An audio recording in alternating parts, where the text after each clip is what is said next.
So ngayong araw guys, nakagawa nga pala ng fried chicken ng Jollibee. Ito nga pala yung ginamit ko manok, yung manok ng Magnolia. Marinated na nga pala to, kaya hindi ko na pala to kailangan timplahan. Ready to cook na nga pala to at kailangan mo na lang lagyan ng breading. At maganda dito guys, meron na nga pala tong kasama sa loob. Yung manok nga pala nito guys ay 1 kilo na. Nabili ko to sa Alphamart ng 292. Magtitipla ako dito ng gagamitin kong breading mix. Ay ako nga pala masyadong maalat at gusto ko lang ay malasa. Kaya ito yung ginawa ko, naglagay ako ng harina, tasty boy, tsaka ng breading mix. Naglagay na rin ako ng konting paminta para meron namang maanghang. At syempre, itlog para pampakripi. Nilagyan ko lang to ng asin tsaka ng paminta at okay na to. Tapos ayan guys, namili na nga rin pala ako dito ng gagamitin kong manok. Yung mga nakita ko nga palang parte dito, puro hita. Drumstick nga pala yung gusto ko pero okay na to. Hindi naman mamarite sa mga parte kasi manok pa rin naman to. Yung ginawa ko nga palang coating dito guys ay 2x1. Dalawang beses ko kasi to kinot sa powder. Binalik ko ulit sa powder. Kaya nga pala ganito yung ginawa ko kasi lulutuin ko nga pala to sa deep fry. Kahit makapal nga pala rin na yan guys, ay maluluto pa rin yan hanggang loob. Dito nga pala sa tabaw magluluto ng deep fry. Non-stick pan nga pala to guys, kaya mataas yung confidence ko na hindi to masusunog. Simula nga pala nung nagka-non-stick pan ako guys, hindi na nga pala nasusunugan. Kasalanan talaga yun ng mga kaldero kasi ang ninipis. Yung manok nga pala guys, niluto ko nga pala to ng 15 minutes. Every 5 minutes, binabaliktad ko yung manok para iwas sunog. Low heat nga lang pala to kaya hindi nasusunog yung labas. So after 15 minutes guys, ayan, golden brown na. Hindi ko na kailangan pumunta ng Jollibee para makatikim ng masarap na fried chicken. Dahil deep fry nga pala to guys, tatanggalin ko muna yung mga mantika. After nun guys, niluto ko na nga pala yung dalawa. Kaya nga pala 4 yung niluto ko guys kasi tigi-tigi sa kami dito sa bahay. Para sa akin, para kay mama, para kay Whitey, tsaka para kay Muning. Si Streety nga pala guys, cat food nga na pala yung kinakain nun kaya wala na kaming problema. So yun nga guys, halos 1 oras nga pala lutuan. Sa wakas naluto ko na. Ang hirap pala magluto guys, parang gusto ko nalang pumunta sa Jollibee. So dahil meron na nga pala manok, magluluto naman ako ng gravy. So yung lulutuin ko nga palang gravy dito guys ay pang okay na to. Kasi wala na akong budget para gawin tong masarap. So yung ingredients nga pala nito guys, naglagay nga pala ng harina, ng butter, tas susunugin lang yung harina, tas lalagyan ng tubig. Tapos yung papalasa nga pala nito guys ay Knorr cube. Pang low budget nga lang pala to, kaya okay na to. At least meron ka ng sausawan, masarap pa. Tas ayan, lalagyan ng konting paminta para aesthetic.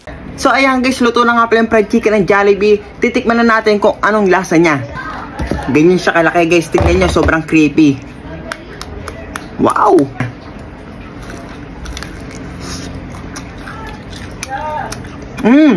Ang alat. Hindi siya maalat pero kalasa niya yung chicken ng Jollibee. Ang sarap ng balat. O ganyan yung chicken ng Jollibee guys. So may paganyan-ganyan pa. Wow! Ang juicy. Tignan niyo yung balat guys. Wow, ang oily. Para mukha ko guys, oh, magka-press kami. Ang oily. Press kaming oily. Sarap. Tikman ko naman tong ginawa kong gravy guys. Next review guys.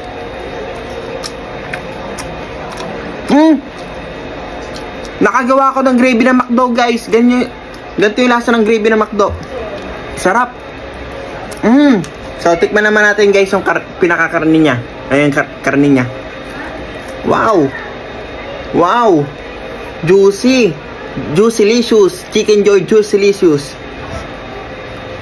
Lambot.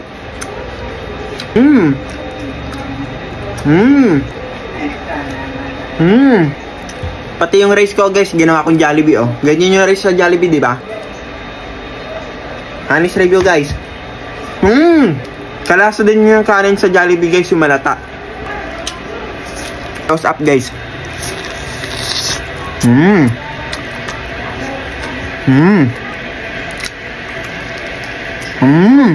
Juicy.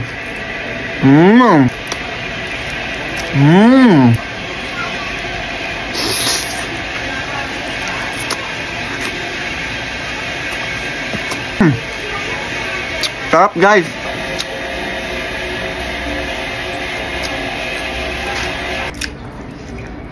Kung ako tatanungin guys, yung lasa nito, pwede na siya itapat sa McDo tsaka sa Jollibee. Baka mas masarap pa to sa Jollibee o kaya sa McDo. 9/10. Kaya 9/10 kasi alam naman natin na walang perfectong tao. Kaya itong manok guys, dahil hindi siya perfectong tao, 9/10 lang siya.